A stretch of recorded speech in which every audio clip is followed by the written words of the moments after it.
किस प्रकार परावर्तित हो जाता है, मतलब रिफ्लेक्ट हो जाता है। क्या होता है? रिफ्लेक्ट हो जाता है। तो हम लोग जानते हैं कि कोई भी शीशा ये है ना, इस पे अगर कुछ करेंगे, क्या करेंगे, इस पे जो है इसको शीशा आईना बनाने के लिए क्या करना पड़ता है, इसको ऊपर चांदी का जो है पतली सी परत जो है पेंट करना पड़ता है, तो बन जाता है ये मेरा दर्पण। तो ये एक समतल दर्पण है। ये क्या है? एक समतल दर्पण है। अगर सीधा रहेगा तो ये समतल दर्पण है। ये नॉर्मल जो हम लोग जो फेस देखते हैं, ठीक ना, ये नॉर्मल समतल दर्पण है। समतल दर्पण अगर ये ऐसा रहेगा, ये बाहर से जो इस प्रकार से रंगा रहेगा, तो ये मेरा हो जाएगा अवतल दर्पण। क्या हो जाएगा? अवतल दर्पण हो जाएगा। और ये जो अंदर से रहेगा इस प्रकार से, तो ये मेरा हो जाएगा उत्तल दर्पण। ये अभी तुरंत हम बता रहे हैं। तो पहले देखते हैं कि समतल दर्पण पे क्या होता है। मान लीजिए कि समतल दर्पण पे अगर कोई किरण आ रहा है, अब किरण कोई नाम नहीं, मतलब कोई नाम के आदमी नहीं आ रहा है, यहाँ पे प्रकाश आ रहा है, मतलब प्रकाश आ रहा है। क्या आ रहा है? प्रकाश आ रहा है। तो समझिए कि अगर कोई प्रकाश आ रहा है, कोई किरण आ रहा है, तो इस बिंदु से इस आईना, ये समतल दर्पण के आईना से ये जिस बिंदु पर टकराया और फिर पुनः जो है इस प्रकार इस दिशा में ये लौट के चलाया। एक नॉर्मल बात है कि जिस प्रकार से हम लोग आईना रख लेंगे और उधर से टर्च मारेंगे तो यहाँ पे पड़ेगा और फिर इस मुंह चला जाएगा, ठीक ना। ये नॉर्मल बात है क्योंकि ये जो किरण जो है ये आपतित किरण है, ये आएगा और या जिस सतह से टकराएगा, ये समतल दर्पण है, समतल दर्पण से टकराएगा और ये रिफ्लेक्ट हो जाएगा, ठीक ना। तो ये जो आ रहा है किरण, इसको आपतित किरण कहते हैं। क्या कहते हैं? आपतित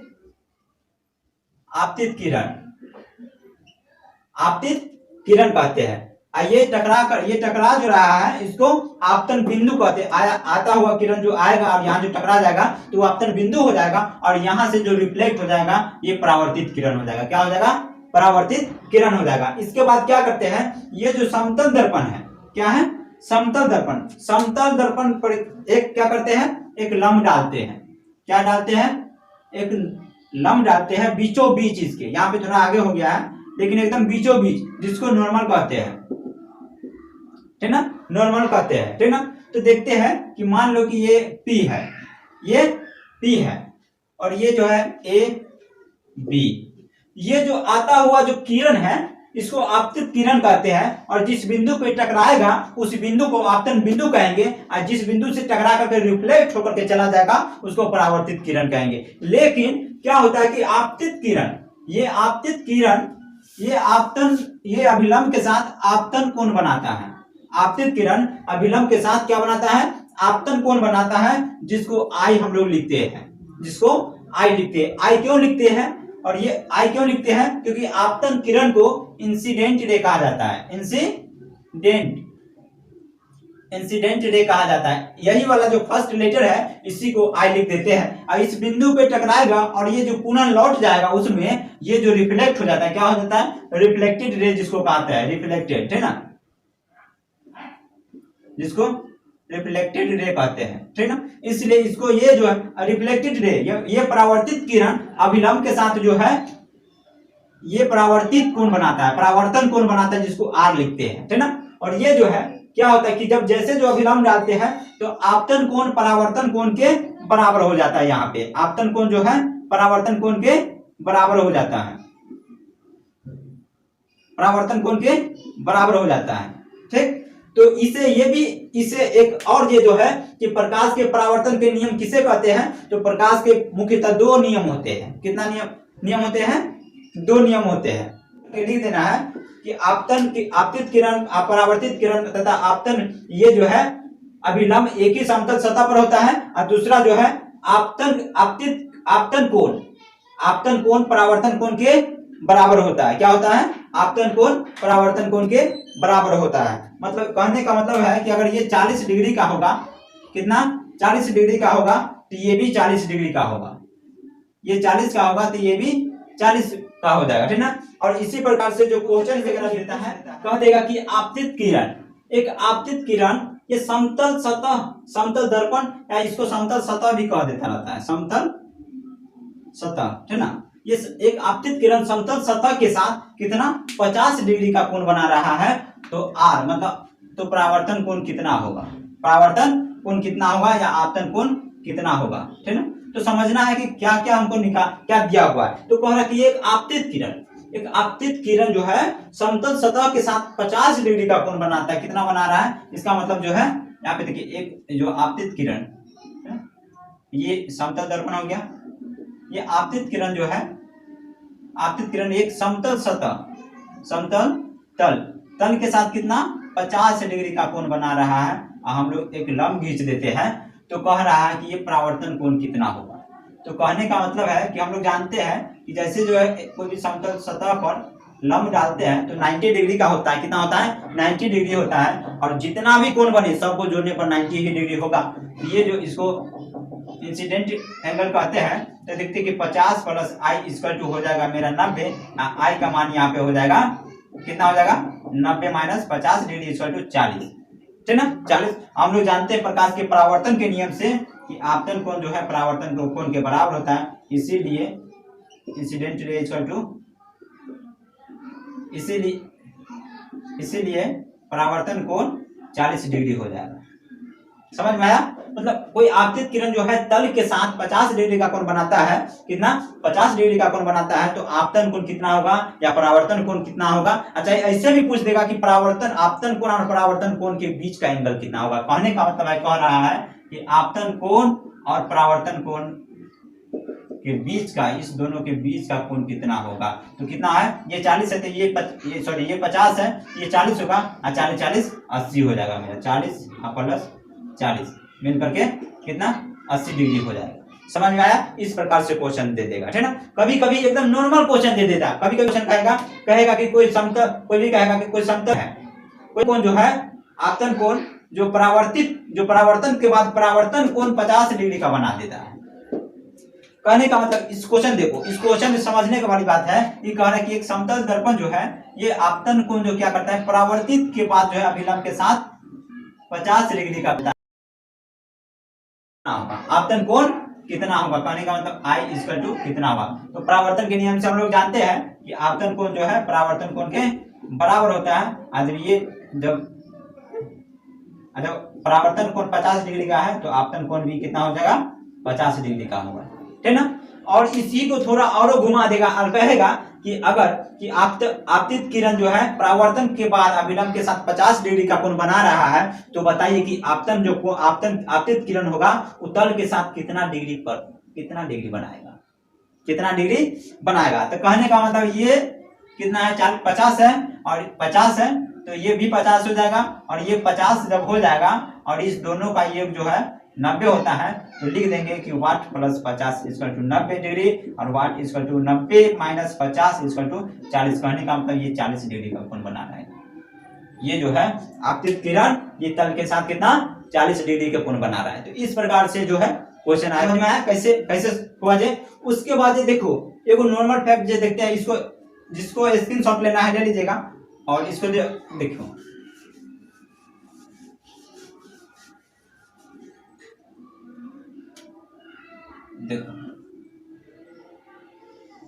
ये कौन सा दर्पण है, ये कौन सा दर्पण है, ये अवतल दर्पण है। क्या है, अवतल दर्पण है। ये जो ध्रुव है जिसको P लिखते हैं, यहाँ पर जो F है और यहाँ पर C है जिसको अवतल त्रिज्या कहता है, ये तो अनंत है, अनंत, ठीक ना। ये हो गया अवतल दर्पण, ठीक ना। अब देखिए क्या है, अगर कोई वस्तु, कोई भी अगर जो है आपतित किरण, कोई भी आपतित किरण जो है अनंत से जो है आ रहा है ना, अनंत से जो आ रहा है, तो ये क्या करेगा, ये आपतन बिंदु से टकराएगा और ये जो है फोकस से होते हुए चलाएगा, फोकस से होकर के चलाएगा। ये क्या है, ये आपतित किरण है और ये आपतन बिंदु है, ठीक ना। और ये जो परावर्तित के बाद ये फोकस से होते हुए गुजर रहा है, ये इधर आया, और अपना जो है ये क्या करते हैं कि वक्रता त्रिज्या से क्या करते हैं, अभिलंब डाल देते हैं।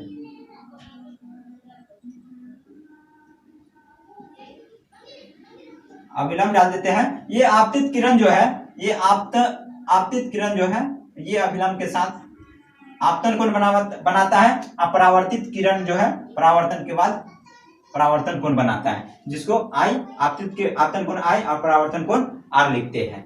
उसके बाद क्या होता है कि ये जो है वस्तु कैसा है, ठीक ना, ये वास्तविक है कैसा है। तो देखो ये क्या है कि अगर कोई वस्तु यहां से अगर कोई वस्तु देख रहा है,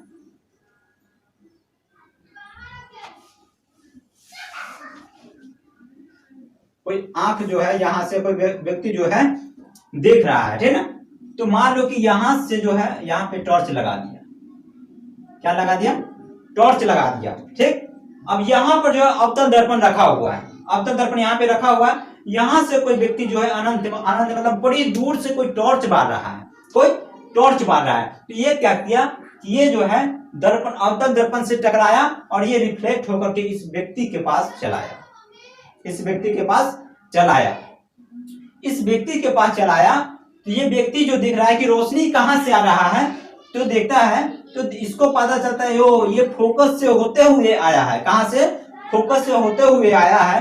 तो ये समझ जाता है कि ये जो है बड़ी दूर से रोशनी आ रहा है, ये दूर से रोशनी मतलब दिख नहीं रहा है क्योंकि यहाँ पे गया और ये जो रिफ्लेक्ट चला है, तो इसको पता चला कि ये रोशनी जो है बड़ी दूर से आ रहा है। तो इसका मतलब इसको पता है कि बड़ी दूर से आ रहा है, मतलब अनंत से आ रहा है, अनंत से आ रहा है। ये जो है ये वास्तविक होगा, क्यों, क्योंकि ये जो है अनंत से आ रहा है और ये जो है रिफ्लेक्ट होने के बाद ये परावर्तित के बाद इस यहाँ तक आया है, ये जो है ये वास्तविक बात बोल दिया, सही बात बोल दिया कि ये अनंत से आ रहा है। कहां से आ रहा है, अनंत से आ रहा है। तो ये जो है ये इसका जो है वास्तविक प्रतिबिंब बनेगा। कैसा प्रतिबिंब बनेगा, वास्तविक प्रतिबिंब बनेगा। कहने का मतलब सही बात है कि वास्तव में ये इसको जानकारी है कि ये अनंत से आ रहा है। लेकिन उत्तल दर्पण में क्या होता है कि अगर उत्तल दर्पण है,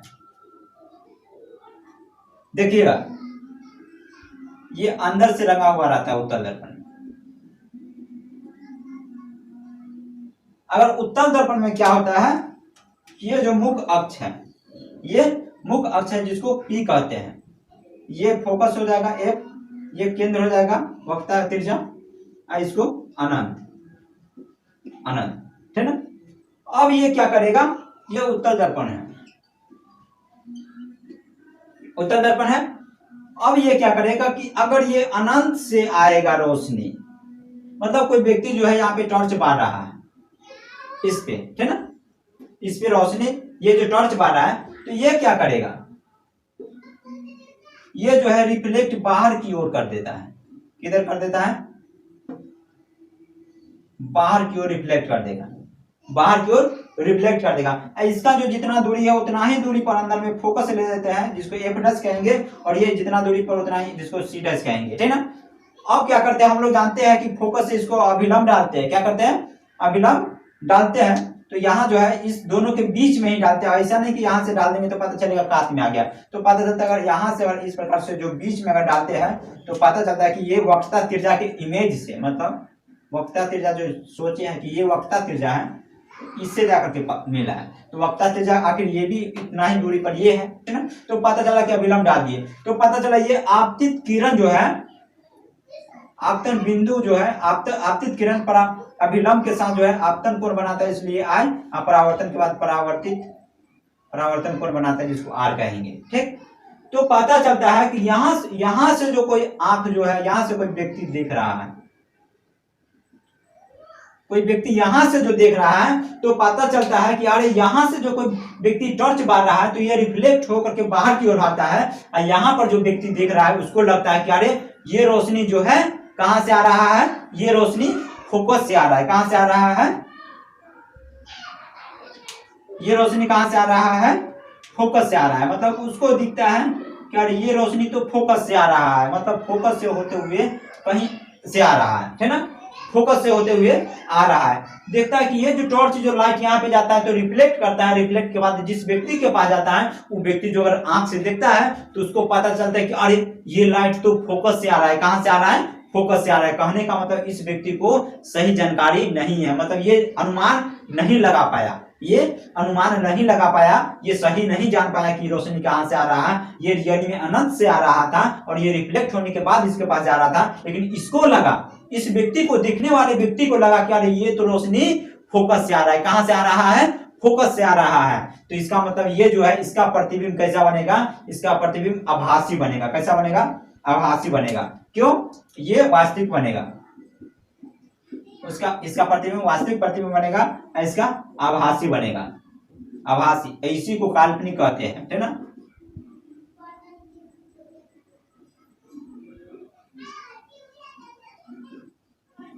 काल्पनिक प्रतिबिंब कहते हैं, क्योंकि ये इसको पता नहीं था, इसको पता नहीं था, लेकिन ये कल्पना किया, ये आभास का मतलब सोचा, ये कल्पना किया कि अरे हो सकता है कि फोकस से रोशनी आ रहा है। कहां से आ रहा है? फोकस से रोशनी आ रहा है, लेकिन रियली में फोकस से रोशनी नहीं आ रहा था, इसलिए ये जो है काल्पनिक हो जाएगा, ठीक ना।